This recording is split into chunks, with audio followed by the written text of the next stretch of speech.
Throughout time, roller coasters have come and gone. Only some become legends for their intensity and thrills. Each and every year, coaster fans like you venture to the parks, searching for that one special ride that stands out above the rest. You submitted your rankings, and now it's time to reveal the group of elite roller coasters that you have voted as the best of the best. COASTER-net Uncut is proud to present the 2017 Thrilling 32. Hello, ladies and gentlemen, and welcome to the next round of the 2017 Thrilling 32 Bracket Challenge. I am Danny Miller from Binghamton, New York, joined once again by my good friend Andrew Barczyk from Chicago, Illinois. It's the second round. A few days ago, we gave you the first round winners, and now we're on to the Sweet 16 in each bracket. Andy, what are your thoughts after the first round heading into today's matchups? Danny, there were some heartbreakers in the first round. Some people already had their brackets busted. I think the biggest takeaway is El Toro going over the defending champion Outlaw Run. That had to be one of the biggest surprises maybe ever in any Thrilling 32 matchup. We also saw the people somewhat redeem themselves by voting New Texas Giant over Storm Chaser. So that, and also I think the bigger news is I did not have to jump out my window, which was a big deal because during the middle of it, I thought I was going to have to jump out the window. I'm still here, Danny, for the Sweet 16, and I want to know who's going to make it to the Elite Eight tonight. That's right. Well, what do you say we jump right into it and start off with the wood coasters? We'll get right into it today and get going. So the first matchup that we will talk about today is Renegade versus Ravine Flyer 2. Now, Renegade, that GCI coaster from Valley Fair up there right outside of Minneapolis, Minnesota, and Ravine Flyer 2 from Waldemere in Erie, Pennsylvania. Now, Ravine Flyer 2 is coming off of maybe a little bit of a surprising victory over Goliath from Six Flags Great America. Renegade had defeated Twister. Now, you always talk about how you've got a newfound respect for Ravine Flyer. Yeah, the issue is I've ridden Ravine Flyer a few times, had pretty decent rides on it. I think when you start comparing Ravine Flyer to other Woodies in the same class, specifically the Voyage, I think Ravine Flyer doesn't really hold up all that much. But I know there's a lot of people that Ravine Flyer has a dedicated fan base of people that really enjoy that ride. And you look at the opposite side here with Renegade, not a lot of people have been up to Valley Fair yet. As long as it's been open, still a lot of enthusiasts haven't been up there. And I think Renegade is the superior roller coaster in this case. But I kind of feel that Ravine Flyer 2 is going to move on based on its overall popularity.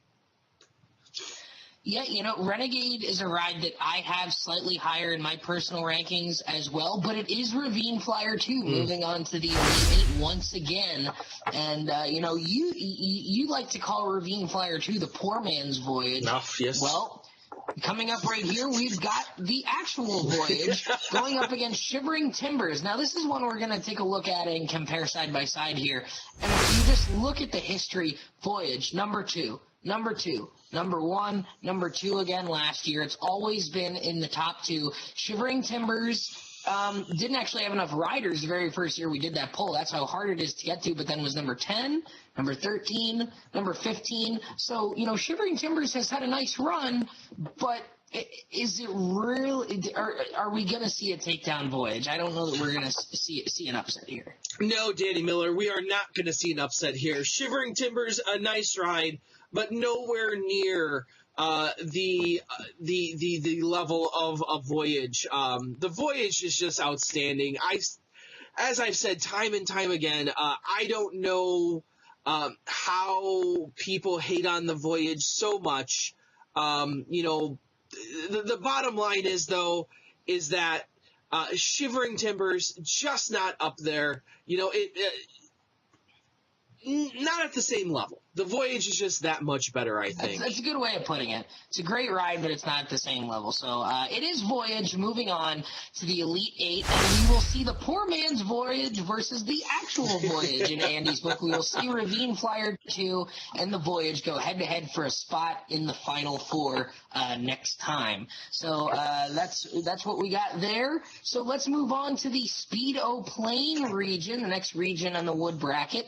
And we've got a pair of rides that Andy does not care for here in this first matchup. We've got the Beast from Kings Island going up against American Thunder from Six Flags St. Louis. Now, both rides that were underdogs in the first round, the Beast upset the Legend from Holiday World, and American Thunder upset Raven from Holiday World. So two underdogs going head-to-head here.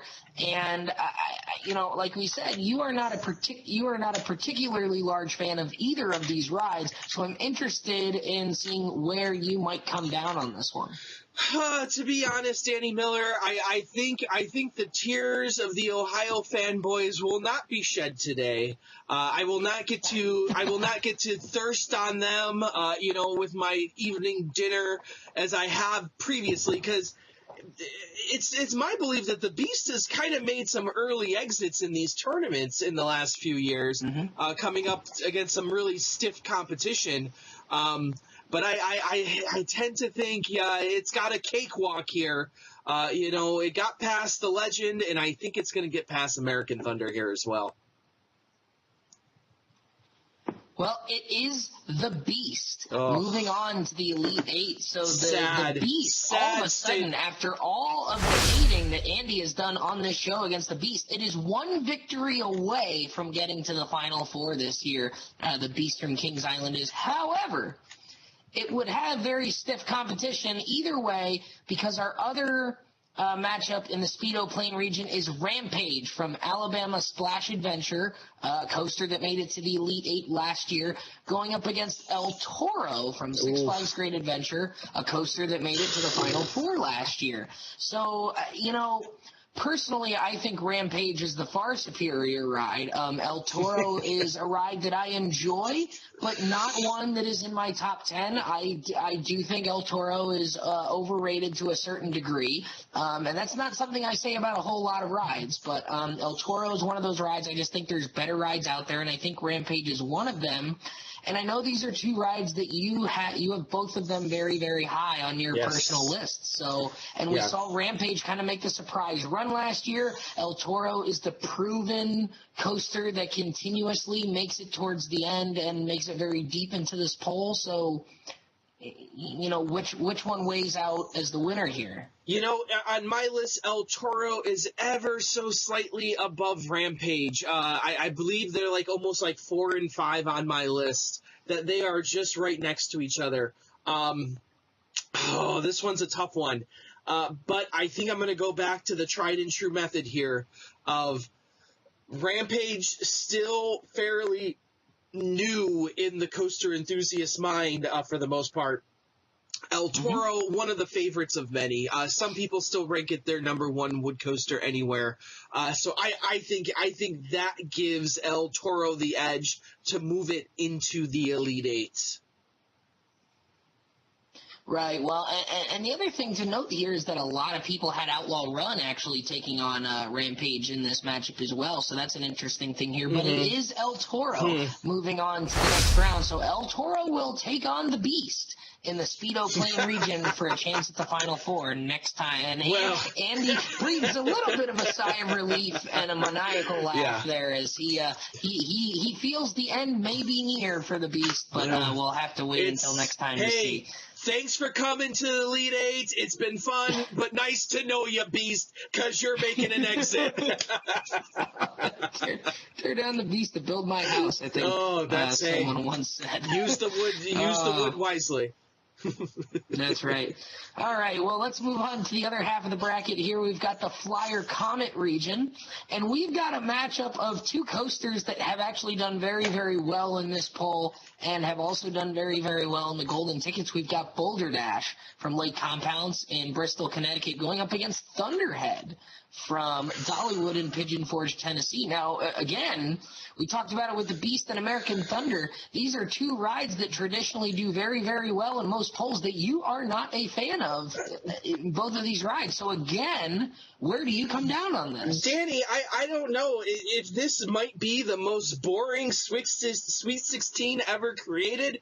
I don't know what you're trying to do at the bracket, but none of these rides, I can come up with 16 other rides that probably are more deserving to be here. Thunderhead or Boulder Dash, man, that's I don't even know which way to go on that because don't like either of them.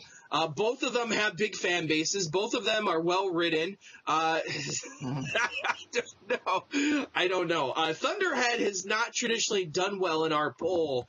It's done it's done okay, but not. You never really see it towards the upper echelons here. So I kind of. Well, Boulder Dash is a former champion of this poll. Exactly. So I got to go with the former champ here. Moving on. Although it might be fun to see Thunderhead win. I don't know. We'll see.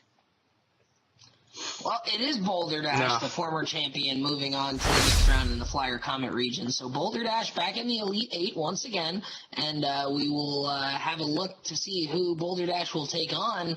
And another matchup here that, maybe a lot of people didn't expect. Lots of people picking Prowler in the first round, which was beaten by Colossus from Hyde Park in Germany. A lot of people selecting the Coaster from PNE Playland, since that has traditionally been one of the Cinderella favorites of this poll, but it lost to the Comet from The Great Escape. So we've got Colossus from Hyde Park in Germany going up against Comet from Great Escape, and most people probably have no idea what to do with this one. This is the two rides that are hard to get to for a lot of folks who watch this show, especially those in the States. So, Colossus the last year or two has actually done pretty well in this poll. The Comet has been in and out of the Thrilling 32 over the last several years, so I don't think it's any surprise that it's Colossus moving on to take on Boulder Dash in the Flyer Comet region. So once again, the Europeans do have a wood coaster moving on to the Elite Eight. Now we'll see if they can get it on to the Final Four there. But Boulder Dash versus Colossus, that'll be an interesting one to talk about because Boulder Dash is one that everyone in the States knows. It's one that most people have ridden, especially the East Coasters, since we do have a little bit of an East Coast, Midwest, contingency here. Putting a very well-known U.S. ride up against a very popular European ride is going to be very interesting in the Flyer Comet region. Spot at the Final Four up for grabs between those two rides next time. So, with that, let's move on to the final region here. And what do we have? We have the Starliner region. And we've got Vodon Timber Coaster, speaking of European wood coasters, going up against Phoenix from Canova. So we've got Vodon Timber Coaster from Europa Park in Germany going up against Phoenix. Now, this is one we're going to take a look at here. We just talked about a perennial East Coast favorite against a very popular European ride. Vodon is qualified for the Thrilling 32 in terms of ridership the last 2 years, was number 9 in 2014 and dropped slightly to number 12 last year in 2015. The Phoenix has always been in the top 10. The first year it was number 6, then it went up to number 5. In 2014 was number 7, and last year went back up a spot to number 6. So it's always been right around the top 5 or so. It's been in and out of the top 5, but it's always been in the top 10. I guess the big thing here is we talked about. We did have a very large German contingency in the voting this year. So knowing that, is that group enough to push Vodon higher and push it past Phoenix and maybe pull off the upset? I don't think so. I think Phoenix is still, if it was any other coaster, if it was, like something like the Beast or something at that level. I think maybe Wodan moves on here. But against Phoenix, which is an upper echelon coaster, I don't think any contingent is going to push that over the top there. I could be wrong. I'm not positive on this one, but I just feel that Phoenix is that superior ride that's going to move on. Well, you have been known to be very wrong on this show before. But it is the Phoenix moving on to the Elite Eight in the Starliner You don't have region. evidence. There's no evidence to show that. Sorry. Okay. Yeah, it is Phoenix moving on to the next round here. Phoenix going to the Elite Eight once again, and that's one that kind of warms my heart a little bit. I mean, me being a big Phoenix fan, especially Knoebels being one of my home parks, certainly one that I am happy to see. So now we get to another one, the last matchup of the wood bracket today, one that people are probably anticipating. And, we talked about in the first round when you saw Hades 360 versus Lightning Rod. The folks who picked Lightning Rod to go very deep into this tournament are probably thinking, well, as long as enough people rode it, I feel pretty good about it going pretty far. And the question was, how many people rode it?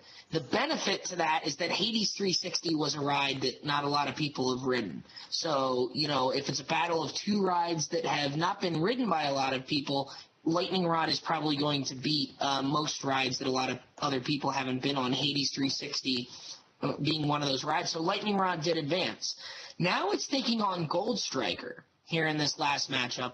And Gold Striker beat White Lightning, which is a fairly new ride. They're both fairly new rides, only a couple years old. But the interesting thing here, when you talk about Gold Striker, you might put Gold Striker in that category of a ride that a lot of people have yet to ride. So it might be the same sort of thing here, where you've got two rides that not a lot of people have ridden. The difference being Lightning Rod is a ride that a lot of people tried to ride and maybe just didn't get to. So Gold Striker, a top 10 coaster historically the last couple years in this poll. I think, would you agree that if Lightning Rod wins this matchup, it's kind of telling of how far it might go, because Hades 360 has been kind of hard to place because it's only been in the Thrilling 32 once or twice. Gold Striker has been in the last several years and has stayed roughly in the same spot. So would you agree that this is going to be a very telling result? Yeah, I said in the last round, when Lightning Rod moved on, that I did not see a whole lot of competition for Lightning Rod. I don't know if that necessarily changes here with Gold Striker. Gold Striker has a number of things going against it. I've been saying a lot that not a lot of people have been out to California's Great America yet to actually ride it. I think that plays against Gold Striker, whereas you could say, well, maybe not a lot of people got down to, Dollywood to ride Lightning Rod. But I think Lightning Rod has the advantage of being that truly special, outstanding roller coaster that when you ride it, it changes your view on wood coasters a little bit, that ride is really that special. So it's not so much a matter of is it better, because I think that question is definitely Lightning Rod is better than Gold Striker. I think the question is, has enough people ridden Lightning Rod to push it over the top? And when going up against a ride like Gold Striker that also doesn't have a whole ton of ridership, I think this is an easy decision. Lightning Rod moves on to the Elite Eight. Yeah, it kind of seems like it levels the playing field a little bit. It is Lightning Rod moving on to the Elite Eight. So now a spot in the Final Four is up for grabs. And, we talked about how maybe Hades 360 and Gold Striker having the same sort of issue as Lightning Rod. Will not be the case in the next round. Lightning Rod taking on Phoenix from Knoebels for a spot in the Final Four. Phoenix, a ride that almost everyone has ridden. So it's going to be very, very difficult, I think, for Lightning Rod to continue this push. But I think it's telling that this ride has made it into the Elite Eight after all the issues it had. I think it tells you that the people who rode it liked it a pretty good deal. Absolutely. The people who wrote it loved it. I don't hear many detractors of Lightning Rod out there. Yeah. Yeah, absolutely. So, so that'll wrap it up for the wood coaster side of things. And now we'll get over to Andy's favorite, the steel coasters, the ones that Andy really cares about here. So let's start off in the Black Widow region. And the first matchup we've got here is Goliath from Six Flags Over Georgia going up against Fury 325 from Carowinds, the defending champ. Now, Fury already knocked off Apollo's Chariot in the first round, so it's going up against another B&M hypercoaster here. Andy, is there any chance that Goliath pulls off the upset? Simply put, Danny Miller, no, it doesn't. There is zero chance. You have two very similar rides here. Obviously Fury does it better, has the extra height, the extra speed, the extra everything. There is no chance that Goliath moves on. As much as I like Goliath, and I think it's a unique roller coaster that more people need to get down and ride, Fury is in a completely different class here. Fury is in a class of its own, to be honest. Right. Well, it is Goliath falling to Fury 325 in this region, in this matchup. Yeah, right? So Fury 325 moving on to the Elite Eight once again in the Black Widow region. So now its opponent will be the winner of Superman the Ride from Six Flags New England, going up against Manta from SeaWorld Orlando. And you can maybe see the worry on my face starts coming here because I think this is where the run ends for Manta. It always seems to end at some point.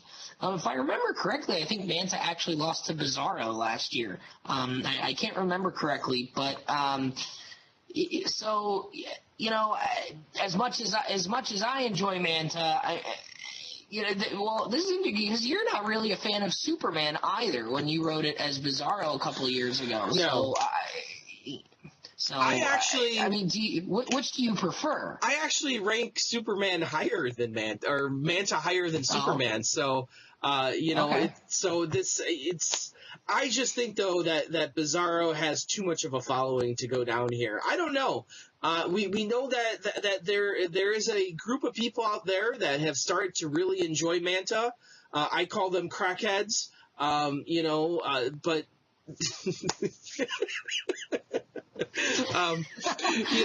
there's obviously something wrong with these people. I think you call them co-hosts. Well, I do. Maybe it's the pretzel loop. Maybe that blood is not properly flowing to the brain, so they think that they're on something that they're not. You know what? Hold it. Time out. I just recently watched our Manta versus Green Coaster show a couple days ago, and I have to call people out who don't like the pretzel loop because everyone talks about how B&M is boring and mild, and the second we have an intense coaster on an intense element on a B&M coaster, everyone's crying foul. So I call bullshit on that one right there. I like the pretzel loop. I've said in the past the pretzel loop is the only good thing about Manta. It's everything else that's bullshit on Manta. The pretzel loop. The wing dip? Come on, the wing dip. Oh my God, it's so slow. It's like you could ride your bicycle quicker than the wing dip. All right, whatever. It is Superman the Ride moving on from Six Flags New England over Manta. So we will see Fury 325 go up against Superman the Ride from Six Flags New England for a spot in the Final Four. That ought to be a very interesting matchup, I will say. Two former champions, including the defending champion. So that is going to be it's going to be a very interesting matchup. So why don't we head over to the King Cobra region, and one that I have no doubt I know who Andy is selecting in this matchup. We've got Nitro from Six Flags Great Adventure going up against Phantom's Revenge from Kennywood, right outside of Pittsburgh, Pennsylvania. Just go ahead and tell the folks that you're picking Phantom's Revenge every day of the week and twice on Sunday. Seriously, what's the question here? Nitro? I'm still shocked it made it this far. And Phantom's Revenge, Phantom's Revenge knocked off Millennium Force, so that traditionally Phantom's Revenge has a nice following here. This is a no-brainer, Danny. Phantom's Revenge all the way. Yeah, Phantom's Revenge moving on, knocking off Nitro. Like you said, Phantom's Revenge knocked off Millennium Force last year in the first round. It knocks off Behemoth this year in the first round, and then knocks off another B&M Hypercoaster in Nitro here. Phantom's Revenge moving on to the Elite Eight once again. So now we get to the other matchup here, and this we're going to take a look at because, once again, this was a semifinal matchup from last year. Leviathan from Canada's Wonderland going up against Intimidator 305 from King's Dominion. Now, last year we actually saw a little bit more of a separation, but if you look at the history here, in 2012, the inaugural year, these two were actually the top two coasters. We saw Leviathan at number 2 and Intimidator 305 number 1. The next year, in 2013, they flip-flopped. Leviathan was our champion. Intimidator 305 was number 2. In 2014, we saw Leviathan drop down to number 3. Intimidator stayed at number 2 when Bizarro actually won. Then last year, Intimidator was also at number 2. So Intimidator 305 has been the runner-up the last 3 years. But Fury 325 was the champion. Leviathan actually dropped to number 8.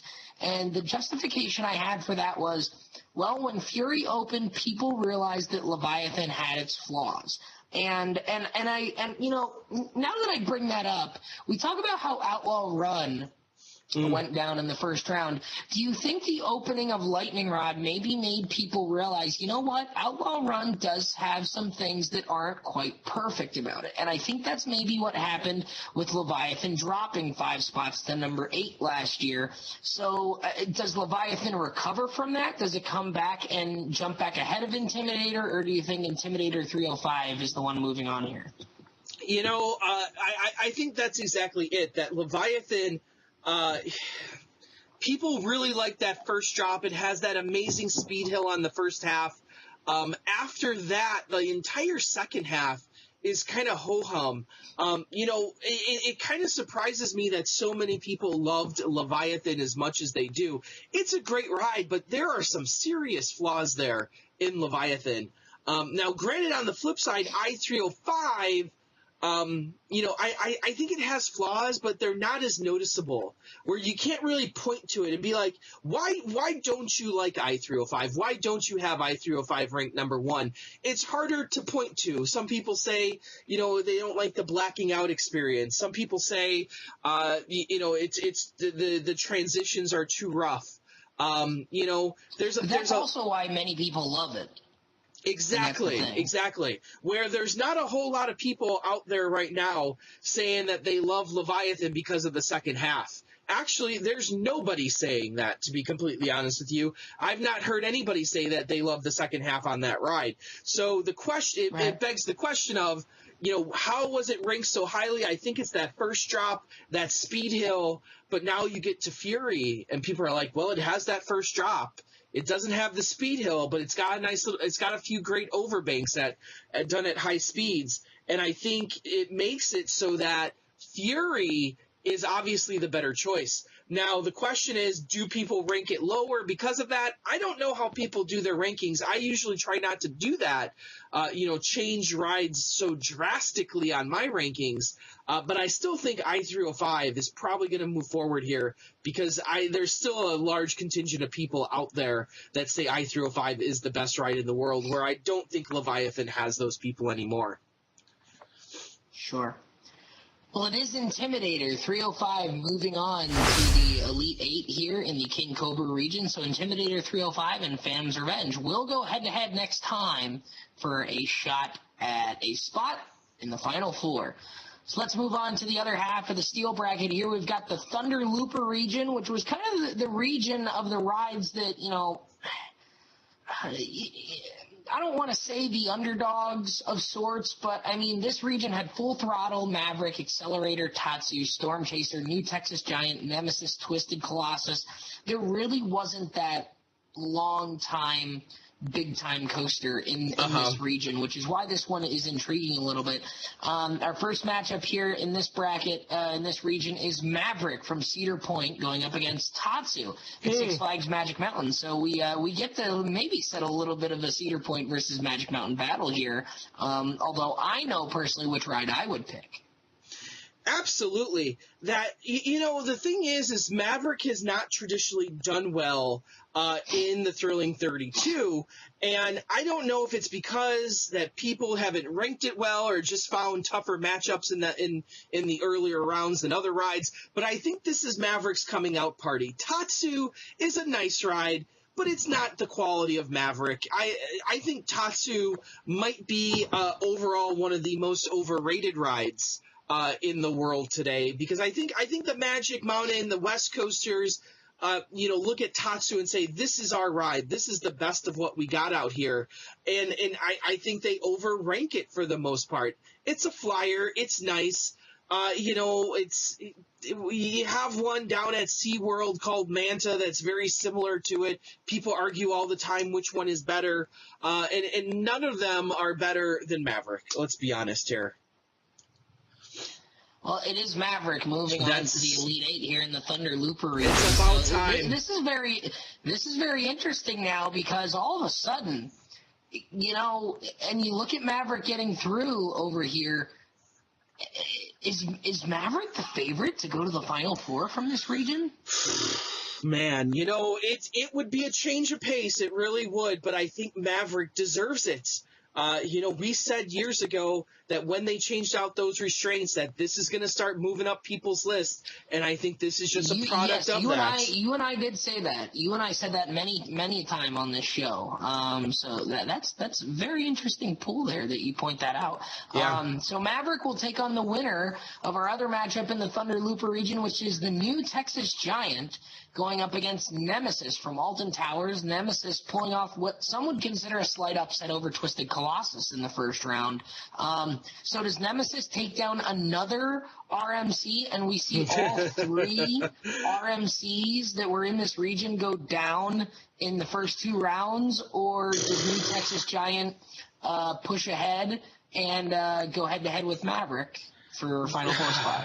This one's a tough one, because once again we have two areas that are somewhat underrepresented in many polls. Texas, even though New Texas Giant's been around since 2010, it's 7 years old now, still a lot of people haven't ridden it, which is really surprising to me. Nemesis, obviously in England, is loved out there amongst the British. This one's really tough for me. I might have to go with New Texas Giant. I don't like that decision, but I'm going to give the American advantage here. Well, it is New Texas Giant being defeated Really? by Nemesis in the Thunder Looper region. It is Nemesis moving on to the Elite Eight for, I believe, the third year in a row now that Nemesis has moved on to the Elite Eight. So Nemesis versus Maverick, one of those rides is going to the Final Four this year. How about that, Andy? Well, I'll tell you what, it's hard to doubt Nemesis's power now that we've seen it, a few years, like you said, move on into the Elite Eight. It's going to be very difficult to say, hey, this is not a ride that people really enjoy. And I tend to think that Nemesis is going to do even better in the coming years, with fools like you going over to England in the coming months, So. Thank you. I don't think we're going to see Nemesis disappear from the Thrilling 32, which I think is all well and good, since it is British Raptor. Yeah, well, yeah, and I mean a top 10 coaster the last couple of years, so certainly one that is sticking around. We'll go to the last region here, our last two matchups of the day. White Lightning is the region name, and speaking of European coasters, we've got two still alive in this region. The first matchup we will talk about in depth a little bit is Blue Fire Mega Coaster, the launch coaster from Mack Rides at Europa Park in Germany, and Millennium Force from Cedar Point, kind of redeeming itself a little bit from last year's first round loss to Phantom's Revenge, defeating Kumba in the first round. Excuse me, despite Kumba being on the list of Ravarchek in that first round. Now, let's look at these side by side. Let's look at these side by side here. Blue Fire qualified in terms of ridership the last 2 years. It was actually number 5 in 2014, and then dropped down to number 9 in 2015, which is maybe a little bit closer to where it actually ought to be. But then you look at Millennium Force here: 2012 number 5, 2013 number 7, 2014 number 8, and then last year dropping all the way to number 17 for some unknown reason. So the last 2 years, Blue Fire has actually ranked higher in this poll. And another interesting note, Millennium Force has never raised in the rankings. It has always dropped. So does Millennium Force continue to drop, or does Millennium Force kind of change? Does maybe Blue Fire drop down a little bit? Does maybe Blue Fire drop down enough so that Millennium Force can pass it? And maybe there's a little bit of both going on there. This is really tough because, again, we talked about this with Lightning Rod versus Phoenix. You've got a ride that virtually everyone who is anyone, especially in the States, a ride that everyone has ridden, and then a ride that pretty much only your European folks and a handful of people in North America have ridden. So how do you try and balance that decision of which one is moving on? It's so hard to make this decision because not so much of the quality of Millennium Force, but the number of haters that Millennium Force has. That it's really not so much. It's not so much who voted for Millennium Force. It's more of how many people voted against it and how low did they put Millennium Force to cause it to drop so drastically over the last few years. I think that's the bigger question. But I tend to think Millennium Force might have some legs here, might be able to overpower Blue Fire. So I'm thinking Millennium Force is going to move on. Well, Cedar Point fanboys and girls, rejoice, because Millennium Force is moving on to the Elite 8 for the first time in quite a while. Here in the White Lightning region, Millennium Force is moving on to the Elite 8 and back into Elite status here. So very interesting. Now we get to the final matchup of the day. We've got Expedition GForce from Holiday Park in Germany, which pulled off what some would consider maybe a little bit of an upset, beating Skyrush in the first round. Yeah, I'd say so. And then Intimidator from Carowinds, also pulling what you and I would both consider an upset, knocking off X2 from Six Flags Magic Mountain. So one of these two rides is going to the Elite 8 between Expedition GForce and the Carowinds Intimidator. And again, another example of a ride, a lot of people have ridden, especially the East Coast folks, and another ride over in Europe that a lot of us American folks have not ridden yet. So it sort of posed the same question as before. Now, Expedition GForce the last year or two has historically done pretty well in this poll, but, it's really tough to gauge that. Yeah, especially with all the German voters. Absolutely. This one is very difficult. Carowinds, I'm not a huge fan of I-232. I rank it somewhat, it's a good ride. But man, this one's tough. I'm going to give the edge ever so slightly to I-232, I think. Yeah, I don't know. We'll see what happens. Well, it is Expedition GForce moving on to the Elite 8. So Expedition GForce will take on Millennium Force. That's a matchup. You want to talk about two rides that have done very well in the Mitch Hawker poll and in the Golden Tickets. I mean, this was kind of the age-old debate between Americans and Europeans for a long time. It's what's better, Millennium Force or Expedition GForce? Well, here in the finals of the White Lightning region, we're going to settle that for a spot in the Final Four. Yeah, that's a crazy matchup right there. Expedition GForce, Millennium Force, and then you might even have Maverick waiting in the wings there. Oh, could you imagine? We've got the potential. We are basically one matchup away from seeing a Maverick versus Millennium Force in the Final Four for a spot in the championship game. Could you imagine the prospect of that happening? Oh, my Maverick goodness. versus Millennium Force. Could you imagine the attention that matchup will get. It's a Cedar Point fanboy's dream. That's it is. Oh, that is the age-old question out at the peninsula of Sandusky. That is it. Yeah, it really is. So real quick, like we did on the last show, why don't we take a look at our standings here? We'll read off the top couple people. My dad is actually still sitting in first place. He had 7 out of 8 correct in the wood coaster side, and he had all 8 correct in the steel, picking all 8 Elite 8s correct. We actually had 4 people select all 8 correct in the steel bracket. We had my dad up there at the top. It was 59 points and 42 correct picks. Then in second place, right behind him, is Arthur Poor, who also had all 8 of the steels correct. He's got 57 points and 40 correct picks. Now Nicholas is in third place. He has 54 points and 38 correct picks, but he only had 6 right in the steel, but had all 8 correct in the wood side of the bracket here. We've got our buddy Rob Dole and then Hayden are tied at 53 points and 39 picks each, just below that. So our buddy Maverick Rob is up there in fourth place right now. Somebody who submitted under the name Short Master Sexy, and no, that is not me. But he or she had 7 correct in the steel and all 8 correct in the wood, so also 53 points there. Sandro, who's one of our European viewers, had all 8 correct in the steel, only 5 correct in the wood, but at 51 points is currently sitting in a tie for 7th place with former champion of this contest, Jenny Fiedler, who also has 51 points. And then a little bit farther down, it's ANDROWSKI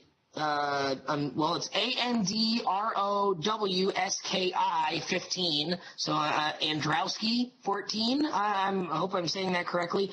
Sitting in 13th place with 50 points. Only had 4 correct in the wood, but had all 8 correct in the steel. So we had 6 people total get the 2 bonus points for having all the picks correct in a particular round of one of the brackets. So that is a way to kind of help your to kind of help your cause there. Only one person had a champion knocked out in this round. There was one person who selected Thunderhead to win the wood side of the bracket. All other champions' picks that survived through the first round survived through the second round. So currently alive still, we have 9 people who selected El Toro, 25 people selecting Voyage, and 29 people selecting Lightning Rod as their wood champions. All those folks are still alive. And then on the steel side, we had 1 person select Nemesis, 1 person select Millennium Force, 3 select Maverick, 4 selecting Intimidator 305, 1 selecting Phantom's Revenge, and 59 selecting Fury 325 as their champion. So all those folks still having their champions in the steel side alive. Nobody has had both of their champions knocked out yet. So everyone has at least 1 champion still alive. So that is very, very key, that everyone has at least 1 champion still in the running. Nobody has both knocked out, and several people have both of their champions still alive. So lots of interesting things here. We see our buddy Brian Bass dropping down to be in a tie for 20th. Not a great round for Brian, dropping a little bit in the standings there. And in my family's personal rivalry, obviously you saw my dad up there in the number 1 spot. My mom is down in a tie for, let's see here. She's down there in a tie for 39th with also our good friend Adam Beard, who is down there in the middle of the pack. And then Coaster Crazy Aunt Sue's currently with 36 points, sitting down at 65th out of 73. And currently down at the bottom, we have our friends John Fitch and Noah Bloom down there at the bottom as well. Both of those folks selecting Outlaw Run as their wood champion. So that's kind of where some of that is coming from. So, but both still having their steel champions alive. So certainly opportunity for those folks to move up here. So that's kind of just a quick overview. Andy, any final thoughts before we leave the folks to cry and burn their brackets and maybe anticipate the matchups coming in the third round in a couple days? From what some may argue is a boring Sweet 16, I think we're moving into a very exciting Elite Eight that has a lot of different permutations, have a lot of different outcomes, and I think it's getting a lot more difficult to pick who's going to move on here. Things are getting tough, as always, in the Thrilling 32. I'm excited. You're excited. I'm more excited to see which one of those people are going to be crowned champion this year and sit amongst greatness, as we like to say, and be able to be on this show. It's going to be an exciting time, Danny.